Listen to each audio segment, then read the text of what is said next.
Check রিপাবলিকের রাজধানী প্রাগ ইউরোপের ইতিহাস আর স্থাপত্যের এক অনন্য সংরক্ষণশালা। এখানে দাঁড়িয়ে আছে বিশ্বের সবচেয়ে বড় প্রাচীন দুর্গ কমপ্লেক্স প্রাগ ক্যাসেল। আর আজ আমরা আপনাদেরকে নিয়ে যাব প্রাগ ক্যাসেল কমপ্লেক্স দেখাতে।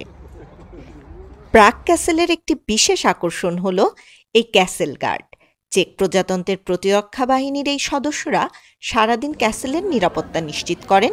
প্রতি ঘন্টায় গার্ড চেঞ্জ হয়, আর দুপুর 12টায় হয় সবচেয়ে জাঁকজমকপূর্ণ চেঞ্জিং অব দ্য গার্ড অনুষ্ঠান। নবম শতাব্দীতে নির্মিত এই দুর্গ একসময় বোহেমিয়ান রাজাদের আবাস ছিল। এখন এটি চেক প্রেসিডেন্টের সরকারি বাসভবন। সময়ের সাথে সাথে গথিক, রোমানেস্ক ও বারোক স্থাপত্যের মিশেলে এটি এক মহাকাব্যিক সৌন্দর্যে পরিণত হয়েছে। এখন চলুন দুর্গ কমপ্লেক্সের সবচেয়ে আইকনিক অংশ দেখা যাক, সেন্ট ভাইটাস ক্যাথেড্রাল। এর গথিক স্থাপত্য আর বিশাল টাওয়ার যেন এক রূপকথার দুর্গের গল্প বলে। এখানে চেক রাজাদের রাজ্যাভিষেক হতো, এমনকি সম্রাট চতুর্থ চার্লসের সমাধিও এখানেই। এই ক্যাথেড্রালের রঙিন কাচের জানালা আর বিশাল ভাস্কর্য সত্যি মনোমুগ্ধকর।